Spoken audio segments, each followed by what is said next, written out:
உண்மையில் தமிழ் தேசியவாதிகள் பெரியாரை சொந்தம் கொண்டாடாததுதான் பெரியாருக்கு வலிமை சேர்க்கிறது. அவரை யாரும் சொந்தம் கொண்டாட தேவையில்லை. அவரை யாரும் போற்றி புகழ வேண்டாம். அவரை யாரும் ஏற்றுக்கொள்ள வேண்டாம்.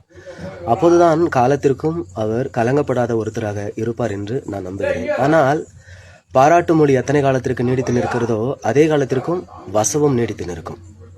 தமிழ் தேசியவாதிகளை பொறுத்த வரையில் அவர்கள் மிகவும் போலியானவர்கள். அவர்களுக்கு பெரியார் சொந்தமில்லை. பெரியாரை குறித்து தர்க்கம் செய்வதை விட்டுவிட்டு அவர்கள் ஒரு அடி முன்னோக்கி சொல்லலாம். பெரியார் இறந்து போனவர் மீது எதுக்கு மலர் வளையம் வைத்து அவரை மீண்டும் மீண்டும் எழுப்ப வேண்டும்? அவர் மீது வசைகளை வைத்து அவரை ஏன் வாழ வைக்க வேண்டும்? அவர்களை போற்றி புகழாமல் நித்தமும் பகடி செய்து கொண்டே அவரை எதற்கு தொலைதூரத்திற்கு இழுத்து செல்ல வேண்டும்? அவரா உங்கள் அரசியலுக்கு குறுக்கே நிற்கிறார். அவரா உங்கள் பாதையை வழிமறித்து நிற்கின்றார்.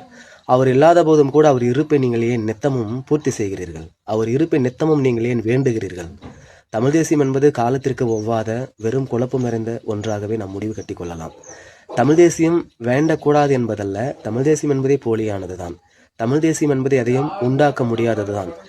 தமிழ் தேசியம் என்பது பெரியாரின் தத்துவத்தோடு தொடர்புடைய ஒன்றுதான். பெரியார் பேசியது தமிழ் தேசியம் இல்லை என்கிறார்கள். வெறும் திராவிட சிந்தனை என்கிறார்கள். திராவிட சிந்தனையா அது?